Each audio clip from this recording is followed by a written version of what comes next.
நன்றி. ஒரு குறிப்பை சொன்னாரு, நாங்கள் சிலைகளை அமைத்தோம் அப்படின்னு. நான் ஒரே ஒரு கேள்வி கேட்கிறேன் அவரை பார்த்து. கேள்வி கேட்கிறேன், கேள்வி கேட்க கூடாது. என்ன கேட்கிறேன்னு பேச சொல்லுவேன். ஒரு பதிவு, எனக்கு ஒரு பதிவு வேண்டும். சரி, கேள்வி கேட்க கூடாது. ஓகே, எதிர்க்கட்சி தலைவர் பார்த்து கேள்வி கேட்க கூடாதா? சரி, கேள்வி கேட்கல. சரி, ஒரு பதிவு பண்றேன். சரி, நான் ஒரு பதிவு பண்றேன். இங்க இருக்கவங்க ஒரு பதிவு பண்றேன். என் பதிவு என்னன்னு கேட்டுக்க சொல்லுங்க. நான் ஒன்னும் அவைக்கு வந்து தப்பா பேசல. நான் என்னோட கேள்வியை வாபஸ் வாங்கிடுறேன். என்னோட பதிவு பண்றேன். ஓகேங்களா? என்ன பதிவுனா, சமூக நீதி பேசக்கூடிய திராவிட முன்னேற்ற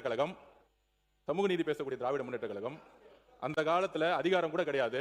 பெரியார் அவர்களும் அண்ணா அவர்களும் இங்க கேஸ்ட் ரிசர்வேஷன் பிரச்சனை வரும் பொழுது மிகப்பெரிய போராட்டத்தை ஏற்படுத்தி அரசியலமைப்புல முதல் அமெண்ட்மெண்ட் கொண்டு வந்தாங்க. ஓகேங்களா? ஆனால் நான் என்ன பதிவு பண்றேன்னா, போன ஆட்சியில் சமூக நீதி பேசக்கூடிய திமுக சாதிவாதி கணக்கெடுப்பு பத்தி பேசவே கிடையாது. அது ஒன்றிய அரசு தான் செய்யணும். ஆனால் Telangana government, west Bengal government, பீகார்ல 3 மாசத்துல சாதிவாரி கணக்கெடுப்பு நடத்தி சோசியல் எக்கனாமிக்கல் ஸ்டேட்டஸ் அதை கொண்டு வந்து நடைமுறைப்படுத்தினாங்க. ஏன் கர்நாடகால முன்னாள் முதலமைச்சர் சீதாராமையா கொண்டு வந்தார் அதை.